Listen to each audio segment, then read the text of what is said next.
That's one in the W column. We don't see shooting like that every day. Everybody was on fire in the second half. Nick Dorn was hitting shots. Lamar Wilkerson had a spectacular night. Becomes the fifth guy in Indiana basketball history to score more than 40 in a game twice in a season. Joining Jimmy Rail, Don Schlunt, and there's another guy. I'm not sure who it was, but I know Jimmy Rail and Don Schlunt did it. Tonight, Lamar Wilkerson did it, and he was incredible. The last time I can remember seeing shooting like that was against Kent State in the NCAA tournament in 2002.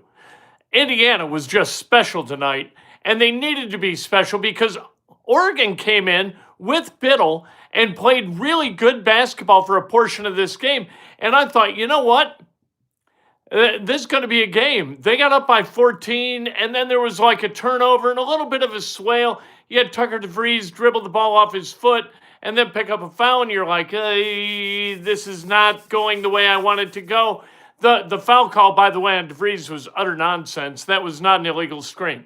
But wow, what a game for Lamar Wilkerson, who started out 0 for 5 and wound up 13 for 20. That means 13 for 15, right? From threes, he was 6 of 12. Tucker DeVries, 2 of 6. Nick Dorn, 2 of 7. Connor Enright, his typical 1 of 1. And Josiah Miles, 0 of 1. He shouldn't shoot any more threes, but that's okay. Like we're not upset about it. Go ahead, take your shot in a game like this. Not upset, not in the least. 22 assists on 30 made buckets. That's a 75-ish% assist rate. That's quite outstanding. The fouls, not a bad thing. Like Sam Alexis picked up 4, but the fouls for Oregon were really deleterious to their hopes to win this game tonight. Kwame Evans picked up that 4th foul early in the second half. That was, I mean, how do you even examine a game like that? I mean, what do you say? Like, yep, shot really, really well. That was really good. He looks like a possible Calbert Cheney remix without the dunking. And he did have a dunk tonight. So there you go. Is it possible Lamar could get Player of the Year, Kent, in the Big Ten? Well, they're going to have to win a couple more games. But why not? DeVries can coach. DeVries can coach. He beat his mentor tonight, Dana Altman. That's how, Darren DeVries learned to coach basketball. Was playing and then coaching with Dana Altman. That was really, really, really good. Grant, thank you. As always. He says, like I said on Sunday, we would handle Oregon easily, unlike Purdue. Wilkerson on fire, like George McGinnis used to do it. Reed Bailey, MIA again. Reed Bailey missing that bunny at the end of the first half. I was like, damn it. It'd feel really good to go up 8 here. But we're only up 6. What in the hell? Little did we know what was in store for the final 20 minutes of the game, right? Finally, we didn't give up a lead. I realized it was Oregon. But still, and Oregon, like they were no slouches. They were 7 of 19 from beyond the arc. That's pretty damn good. Wei Lin was 3 of 5. He was really good. Drew Carter, 2 of 4. Indiana, just too much. Hitting the 11 threes. That's it. 11 they hit 11 threes, and the game's pretty much over. So now they get a little bit of time off, and they go to Illinois, and then they go to Purdue, and we'll see what the hell happens. I think that this is going to be fun. Illinois is really, really good. Exceptionally good. Like national championship level good. Beating them at their place, that'd be a hell of an accomplishment. I'm not saying Indiana can't do it. Then they go to Mackey. I think Indiana's in pretty good shape in that game. Tonight has me thinking different thoughts about Indiana. Wilkerson with that Mick at the top of the key. The crowd was like, ooh, ah. Love that sound. Love the, oh, hey. Love that. Ball's in the air. Oh, hey. Nice. Bailey's foot wasn't MIA. He loves finding it while dribbling. That was DeVries dribbled off his foot. But funny nonetheless. Hey, what number is Nick Dorn? 7. which is 5 more than the number of threes he made, but I'm happy he made those 2 threes. He had to get it going, and he did get it going. Not perfect, but in 34 minutes, 11 points. That's all right. 5 of 5 from the line, 21 of 27 from the line. A relative off night for Indiana from the line. They are really, really good shooting free throws. It is fun watching them, Anthony. Exciting watching them develop. I was wondering if he was going to start shooting. Which guy? Wilkerson came in shooting. He left shooting. He got to go get some shots up in Cook Hall after he gets done with the media tonight. How about that for his celebration of being the co-player of the week in the Big Ten? Pretty damn good. Yeah, Nick Dorn did suddenly start shooting, didn't he? Nick Dorn is going to shoot. He says his brother said that he was deranged as a kid. I think it was deranged, but because he thought he was going to make every shot. I don't feel bad for Altman or Oregon. I never feel bad for Oregon. Oregon, they got all that Nike money, man. No reason to feel bad for Dana Altman, Oregon, nobody. How about Sam Alexis improvement? Dude's been hot. Did he finish 7 of 7? He finished 8 of 8. That dude, that's unbelievable. He missed one the other night. What is he, 17 of 18 in his last 2 games?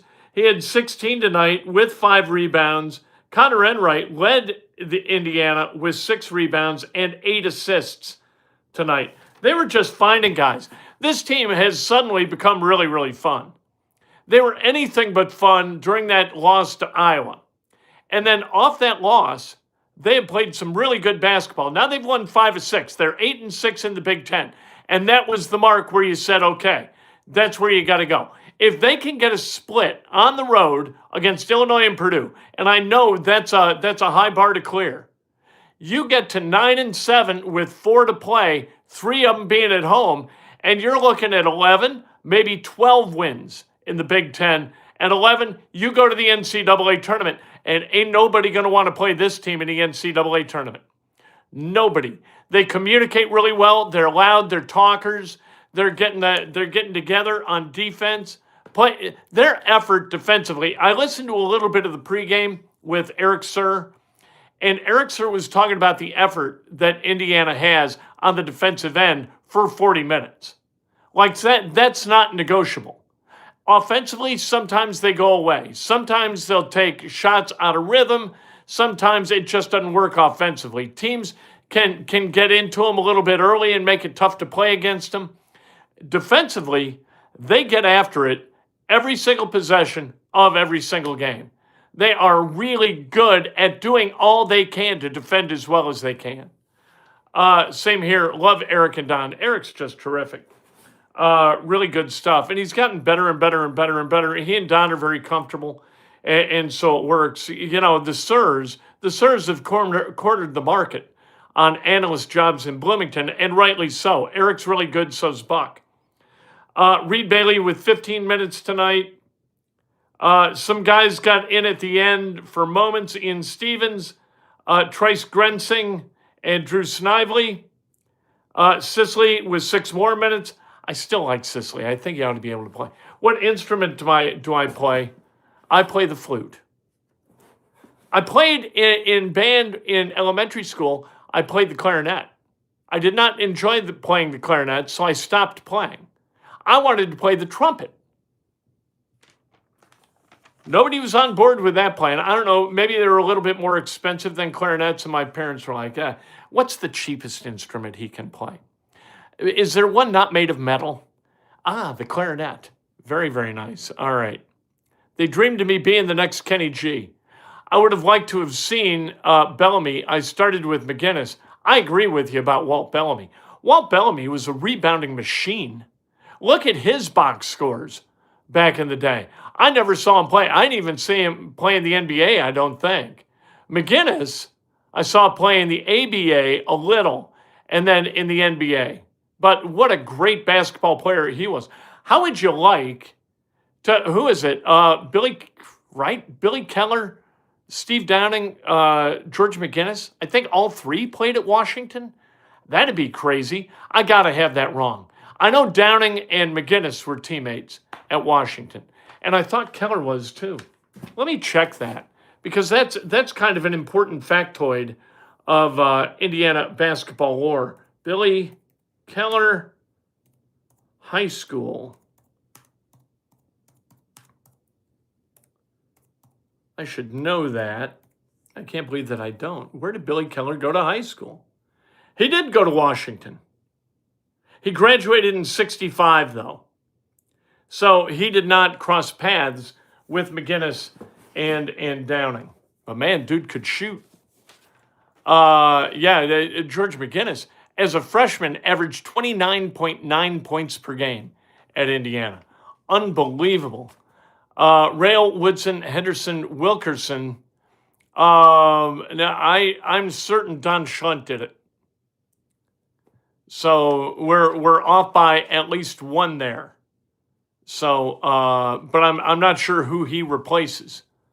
I'm not sure whether it's Henderson or whether it's Woodson. So, but I'm certain that Schlunt scored 40 plus in the same season in two different games. Sometimes the ball just goes in. I mean, that's the end of it. That's the beginning. That's the end. That's it. At halftime, and honored the 1976 national championship undefeated team. And prior to that, there was a ceremony kind of thing, kind of like a group. They had, I think, 8 of them, right? They had Bobby Wilkerson and Abernathy and Buckner. May was not on the dais. May came afterward for like pictures and to hang with the guys. Didn't want to answer questions. So you had others up there as well. 1, 2, 3, 4, 5, 6, 7, I think, of the 76 guys. Jim Cruz talking about what a pleasure it was to be on that team and how they were taught to play every play like it mattered in practice and in games. Didn't matter what the score was. And really what they were saying when they described the way they got after it every single possession, it reminded me of the way Kurt Signetti and others talk about the football national championship game. And the question I wanted to ask those guys, what advice would they have? I was talking to Jeremy Gray before the event, and he said, 50 years from now, that football team is going to have a ceremony or a night very, very similar to this. I wonder what they'll be like then. And so I thought, you know what, that's a good question. What would this group tell that group? Like they're 50 years removed from when they did it. The football team is 10, 20 days removed, 21 days, 3 weeks, right? RMK's first season, 17-8. And we have 10 more games. Nice win, another exceptional game from Lamar. And I got to tell you, when you can score like that, and not get thrown into the 14th row, that to me is respect shown by Oregon. Like at some point you'd say, okay, stop this guy. One way or another, we got to stop him. Whether it's stomping on his feet, whether it's clubbing him in the head, picking him up by his waistband and throwing him into the bleachers. I don't know how we stop him, but we got to stop this guy. Oregon never did it. The guy just kept raining down buckets. Lamar Buckets Wilkerson, you don't think he can play in the pros? Like I'm talking to people and they're saying, I don't know if he can play in the pros. You don't think he can play in the pros? Hell yes, he can play in the pros. Now, I don't know whether he's a first round guy. Maybe not. But second round, a guy who can go get buckets like that? Are you kidding? Watched Mr. Mack play at the Coliseum as a kid with Darnell Hillman and others for the Pacers. Great Pacers teams. Mel Daniels, Roger Brown, really, really good basketball team. 3 championships in the ABA years. But anyway, there you go. Indiana gets it done. Breakfast with Kent. Bright and early tomorrow morning. Here's what you can win. So if you're not a subscriber, you should become one. Because then you're eligible to win this on Thursday afternoon.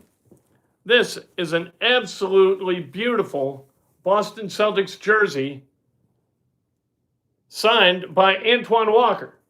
Now, this is to honor Antoine Walker, the basketball player, not Antoine Walker, the businessman. The businessman, Antoine Walker, not sound financial planning by Antoine Walker, who I think wound up declaring for bankruptcy, or so I've been told. Ran through all his money, made $90 million in the NBA, ran through all of it. If you got $90 million at some point, would you run through all of it? I don't think I could. If I wanted to, I don't think I could. Did you see the malice at the Hornets' nest? I did not. Was there trouble?